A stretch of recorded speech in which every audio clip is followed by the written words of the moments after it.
What? You dare use my own spells against me.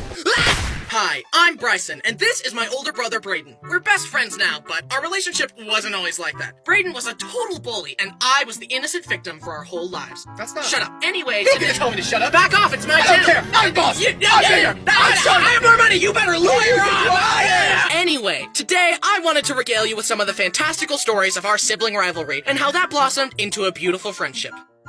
Let's start at the beginning. Brayden had a huge problem with me minding my own business. I would just be chilling in my room playing with Legos and he would come in and knock them down. It's kind of like a beaver when it sees water. They both think, well, someone's gotta put a stop to this. One time we were wrestling and we had stuffed pillows under our shirts for protection. Brayden saw this and thought, Oh, he's got a pillow under his shirt. He's immune to all attacks. So it doesn't matter how hard I hit him. Then he kicked me into a stool. It dug into my unprotected back and knocked the wind out of me. Okay, stop being so dramatic. You're fine. Look, I'm thinking there's no reason we can't keep this little incident between us. Don't tell Mom, or I'll wring your neck. Okay, all good. See you later. Brayden himself has told me that he didn't discover empathy until one day when he threw a pine cone at Brody's back and made him bleed. Oh. Anyway. He didn't apply empathy until several years later, though. Even now, his empathy is selective. Brayden loves pushing buttons. Growing up with him was a masterclass in making other people mad. And bothering me was easy. I just wanted peace, and Brayden knew exactly how to shatter that peace. For example, for several nights in a row, I would be in bed, Brayden would come in and say, You've had it far too good for far too long. and then beat me up. After, I would say, why? And he would say, No reason. Unprovoked. Anyway, see you same time tomorrow night? one time we were on a family cruise and Mom wanted us all to take a picture together. At this point, Brayden's button pushing and bothersome tendencies had infected all of us. It was like a virus. Brayden would bother me, and to blow off steam, I would bother Brenner. What a healthy brother dynamic. Hurt people, what can I say? Am I right?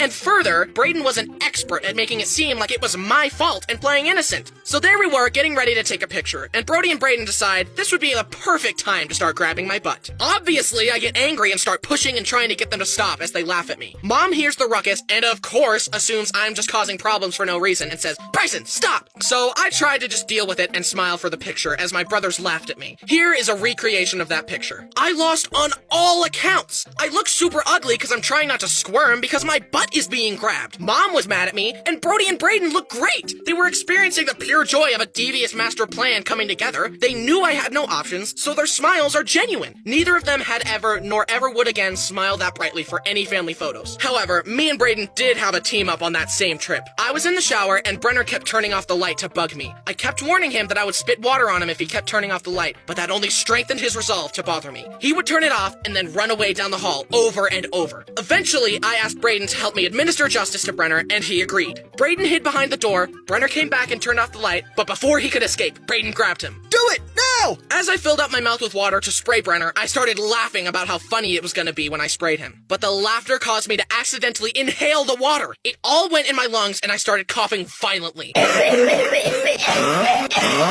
And something about that made my stomach go, oh yeah, he's coughing. Let's just do a full reset, send all stomach contents back from whence they came, please. Beep. And I threw up in the shower as my brothers watched. I should have just thrown up on Brenner. He would have never bothered me again. But alas. Here's another example of Brayden's shenanigans infecting his fellow men. We were in high school at this point, and Brayden had taken a liking to flipping me off. However, eventually it just became an inside joke to us, and I would flip him off back. So we would do this all the time to each other as confused bystanders watched. It basically became our way of greeting each other. But one day, this harmless prank went quite wrong. We were getting food at a restaurant. I paid, and the lady gave me my receipt, and I went to give her a thumbs up. But the habit was so deeply ingrained in me that I accidentally flipped her off. Luckily, her head was turned, and as she turned back in the nick of time, I switched my hands to a thumbs up. That was the real-life equivalent of using the wrong emote.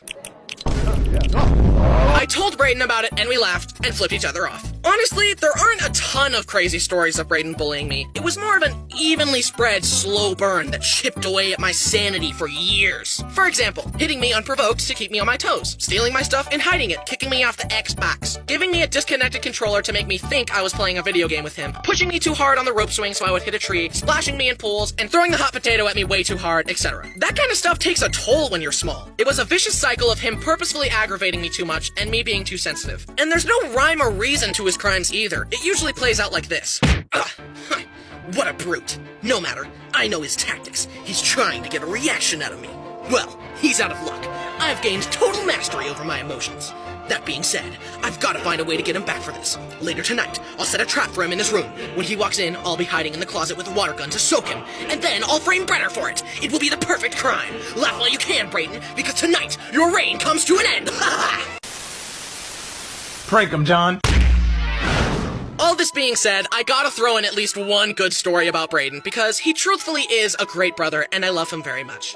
The year was 2017, and I was about to turn 16. The Nintendo Switch was releasing the next day, and I asked my parents if I could wake up early, wait in line at the store, and buy the Switch with their money for my birthday, since it would probably be out of stock everywhere by the time my birthday really did arrive. They said no, and I went to bed disappointed. Then, at 5 a.m., Brayden woke me up and told me that Mom and Dad only told me no to make it a surprise, and that we were going to the store to buy it now. It was a great brother experience, and I'll always have fond memories of waiting in line with Brayden and playing Zelda.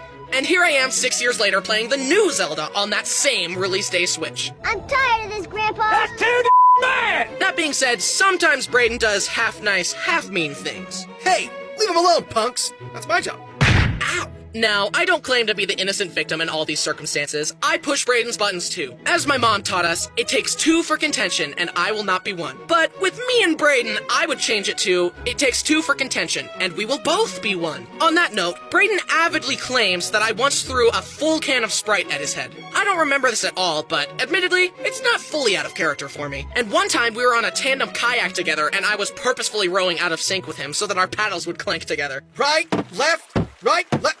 Do it right! I'm trying! Sometimes I forget my lefts and rights. Just follow my lead. Left, right. You're doing it wrong on purpose! What are you gonna do about it? Tip me? We're on the same boat, idiot!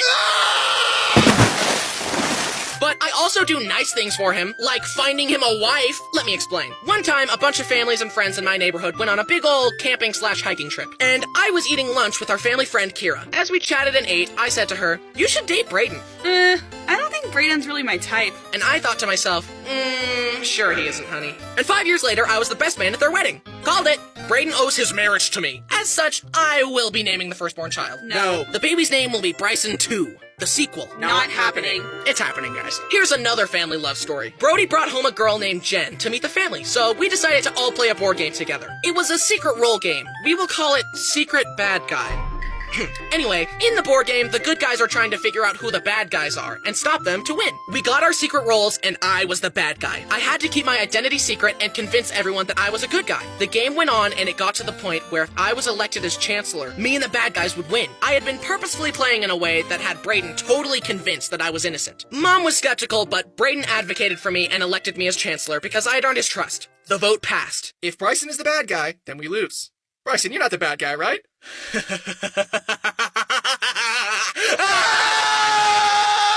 Brayden was so angry that I had deceived him that he literally grabbed me, threw me on the table, and strangled me as I laughed. All while Jen watched in horror. What a great introduction to the family. Somehow she ignored that red flag and married Brody anyway. The warnings were there. She signed up for this, so that's on her. And I'm not married.